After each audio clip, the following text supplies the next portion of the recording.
Yoga pour le succès. Les pratiques du cou. Les systèmes neurologiques et énergétiques se ramifient tous deux considérablement entre les omoplates et au-dessus. Donc maintenir la région du cou en bon état est très important. En 3 à 4 minutes de ces pratiques pour le cou, vous verrez distinctement que vous êtes beaucoup plus alerte et la léthargie du corps disparaîtra. Il y a un niveau de régénération neuronale plus élevé.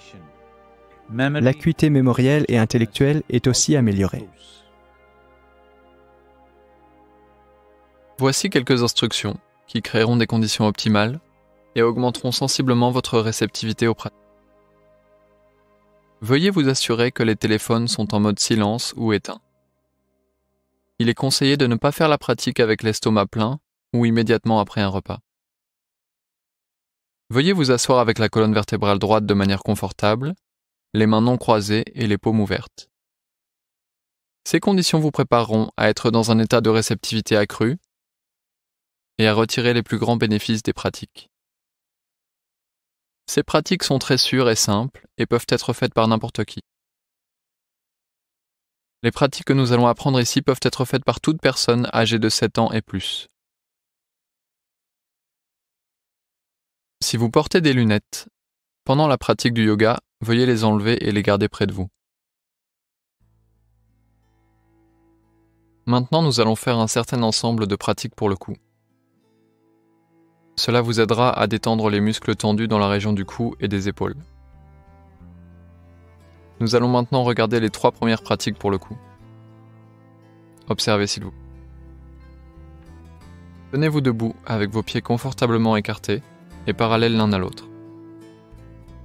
Gardez vos bras et vos épaules relâchées et détendues. Assurez-vous que votre cou est souple comme une corde. Aucune raideur d'aucune sorte. Les yeux fermés. En expirant, lentement et doucement, abaissez votre menton sur votre poitrine. Ceci est la position de départ.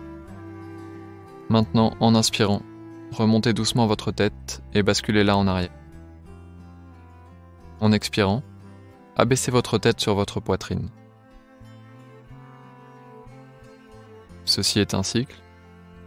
Vous ferez ceci 3 fois. Maintenant, nous allons voir la deuxième pratique pour le cou. En inspirant, lentement et doucement, tournez votre tête vers la droite jusqu'au point extrême où vous pouvez tourner. En expirant, ramenez-la au centre. Maintenant, en inspirant,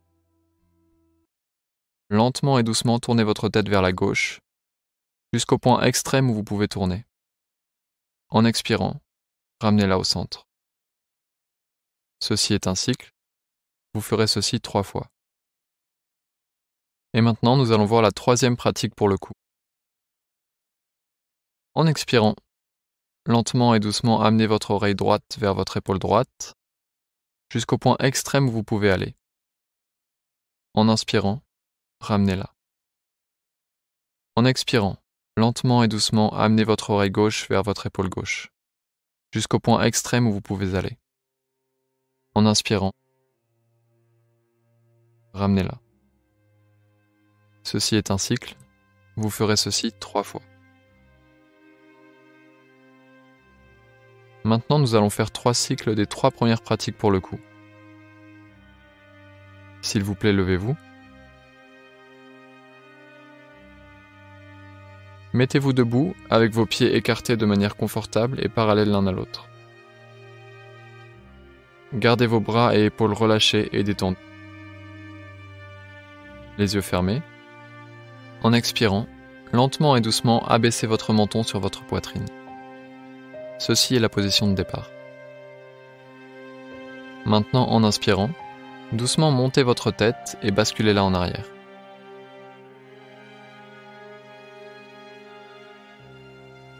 En expirant, descendez votre tête sur votre poitrine.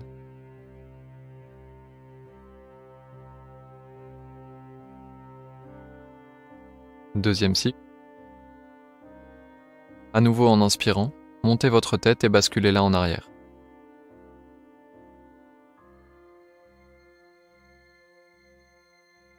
En expirant, redescendez-la.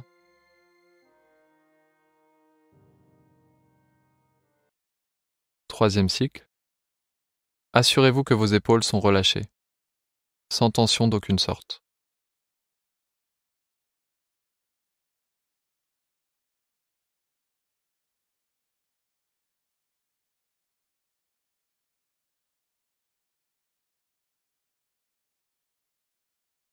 Maintenant pour la deuxième pratique, venez en position de départ. Votre tête devrait être droite, les yeux fermés. En inspirant, lentement et doucement, tournez votre tête vers la droite. En expirant, ramenez-la au centre.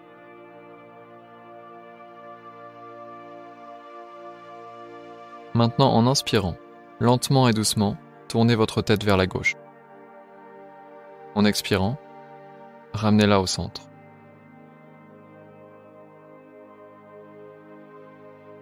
Deuxième cycle, à droite.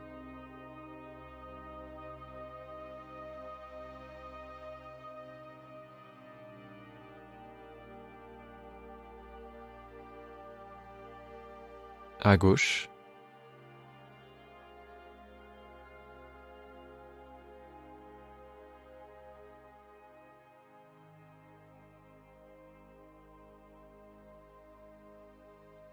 Troisième cycle. Faites-le doucement. Vous pouvez même maintenir l'étirement pour un moment. Et puis revenir.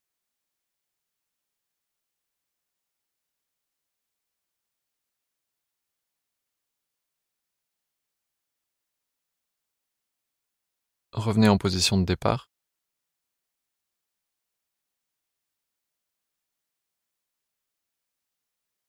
Maintenant, nous allons faire la troisième pratique du coup. À nouveau, votre tête est droite, les yeux fermés. En expirant, lentement et doucement, amenez votre oreille droite vers l'épaule droite. En inspirant, ramenez-la. En expirant, lentement et doucement, amenez votre oreille gauche vers votre épaule gauche. En inspirant, ramenez-la.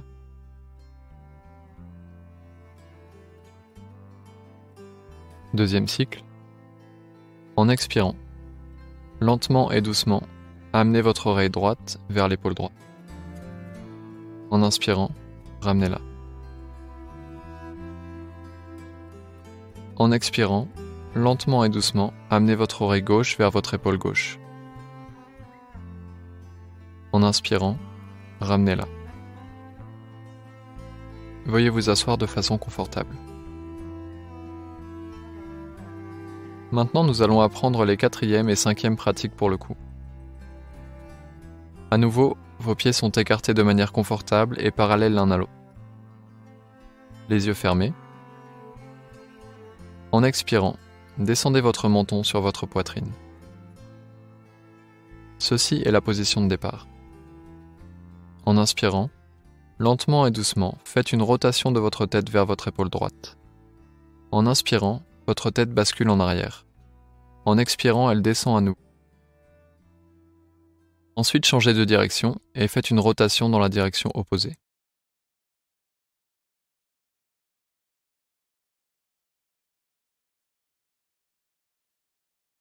Ceci est un cycle. Vous ferez ceci 3 fois. Et pour la cinquième et dernière pratique pour le coup, faites une rotation de vos épaules vers l'avant. En inspirant, montez-les. En expirant, descendez-les. Faites ceci 3 fois.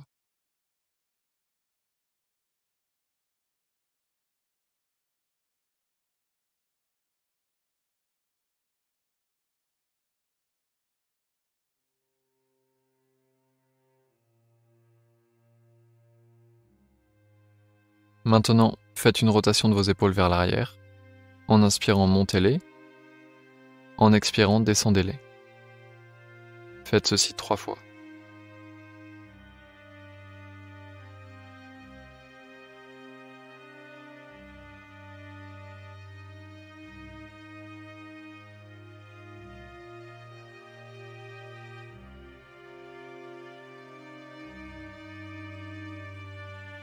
Maintenant, nous allons faire les 4e et 5e pratiques du coup ensemble. Levez-vous s'il vous plaît. Vérifiez que vos pieds sont parallèles l'un à l'autre. Les yeux fermés. En expirant, descendez votre menton sur votre poitrine. Ceci est la position de départ. En inspirant, lentement et doucement, faites une rotation de votre tête vers votre épaule droite. En inspirant, votre tête bascule en arrière. En expirant, elle descend à nouveau. Faites un tour complet. Ensuite, changez de direction et faites une rotation dans la direction opposée.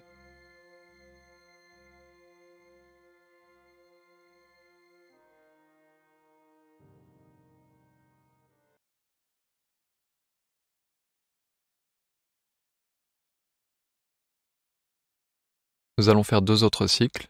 2e cycle. Faites une rotation de votre tête vers votre épaule droite. Assurez-vous que la partie supérieure de votre corps reste immobile pendant que vous faites tourner la tête.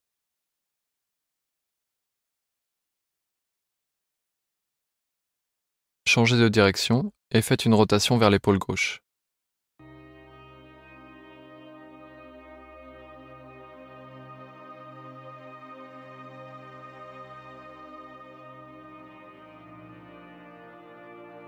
Troisième cycle. Faites-le lentement avec la respiration.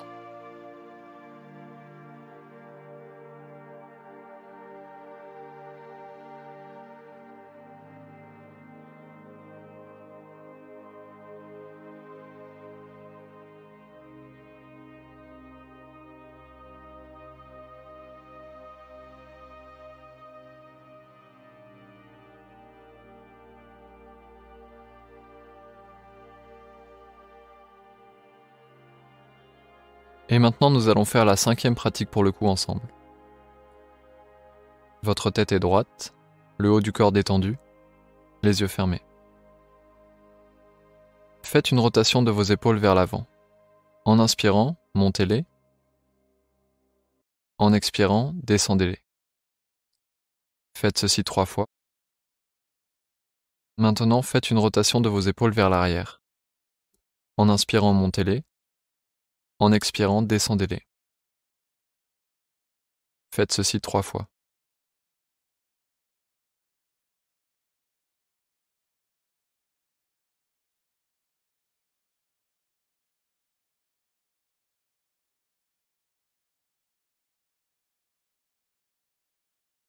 Quand vous avez terminé, veuillez vous asseoir confortablement.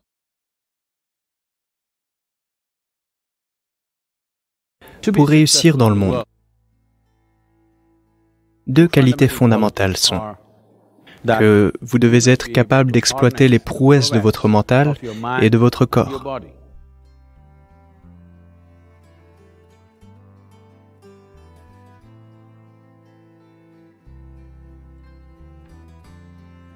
Il y a 16 siècles, il y avait un prince Pallava. 9 ans, il a attendu. Il s'est lui-même coupé le bras gauche. C'est de là que vient le désormais célèbre Namasté à une main. Encore aujourd'hui, cette école existe. Il y a environ 15 siècles, il y avait un prince Pallava. Il est devenu moine. Il est immergé dans ce qu'il fait. Selon les souhaits de son gourou, qui lui a dit « Va au nord et réponds ceci », il est allé au nord, suffisamment au nord pour arriver en Chine. Quand il est allé là, la nouvelle s'est répandue que le disciple de Bouddha, ou quelqu'un qui est sur cette voie, profondément immergé, vient par ici. Donc l'empereur Wu, qui avait cette aspiration toute sa vie, qui avait construit des salles de méditation, des jardins, tout était prêt, et qui avait traduit tous les enseignements bouddhistes dans la langue locale, tenait le tout prêt pour l'arrivée du maître. Maintenant, quand il arrive, L'empereur Wu a alors plus de 72 ans. Il se rend à la frontière de son royaume pour accueillir Bodhidharma. Bodhidharma n'est pas impressionné. Bien sûr, il avait besoin de repos et de nourriture, mais il n'est pas impressionné par la grandeur de l'accueil. Mais il reçoit l'accueil et s'assoit, et à l'instant où il s'installe, l'empereur Wu dit « Puis-je vous poser une question ?» Bodhidharma dit « Absolument, question. » Donc il demande « J'ai construit plein de salles de méditation, j'ai préparé beaucoup de jardins et beaucoup de traductions, j'ai tout fait pour répandre le message de Bouddha dans cette partie du monde. Vais-je obtenir Nibbana ? Nibbana veut dire Nirvana ou Mukti ou éveil. Bodhidharma le regarde, le fixe avec ses grands yeux et dit « Quoi ? Vous ? Nibbana ? Vous allez brûler dans l'enfer le plus bas. »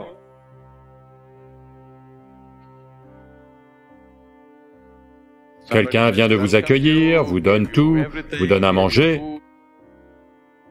et maintenant il dit ça ? Il dit, il n'y a aucune chance pour vous. Parce que le fait même que pendant que vous faites toutes ces choses, vous tenez des comptes sur combien de choses vous avez faites dans votre vie, vous n'irez nulle part, et il s'en va. Les gens ont essayé de le retenir de bien des façons, il est simplement parti. Il est allé près d'un temple Shaolin, mais il n'est pas entré dans le temple. Il est allé s'asseoir dans une grotte à proximité. Donc, quand Bodhidharma est allé s'installer dans la grotte, le général Shen l'a suivi. Il veut être son disciple parce qu'il a entendu dire que Bodhidharma est un expert en Kalari, un maître du Kalari. Mais Bodhidharma ne dit pas un mot. 9 ans, il a attendu. Puis, Bodhidharma sort et entre dans le temple. Le général Shen le suit, le suppliant, « S'il vous plaît, prenez-moi comme disciple. » Bodhidharma dit, « Ça n'aura lieu que quand la neige deviendra rouge. » Donc le général Shen, dans un élan de courage et de sacrifice, se coupe le bras gauche et le remue autour de lui. Et toute la neige autour est couverte de son sang, qui se fige dans la neige. Bodhidharma regarde ça et il ne peut plus le repousser à présent. Il le prend comme disciple. Le général Shen s'est formé au Kalari. Il est devenu un maître à sa façon. C'est de là que vient le désormais célèbre Namasté à une main. Encore aujourd'hui, ils le font. Ça vient du général Shen, qui n'avait qu'un bras. Il faisait son Namasté comme ça.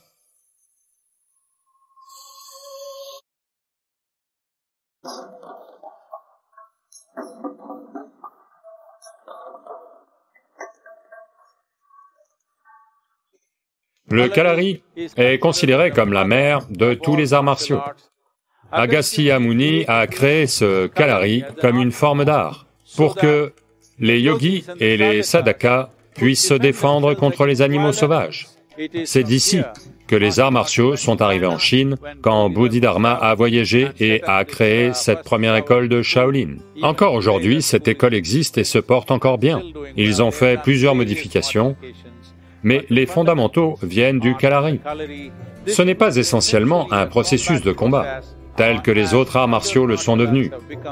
C'est essentiellement une discipline, une sorte de version exubérante des pratiques yogiques, utilisant le corps de bien des façons, ce qui approfondit aussi la compréhension de sa propre fabrication physique et psychologique, ainsi que du système énergétique.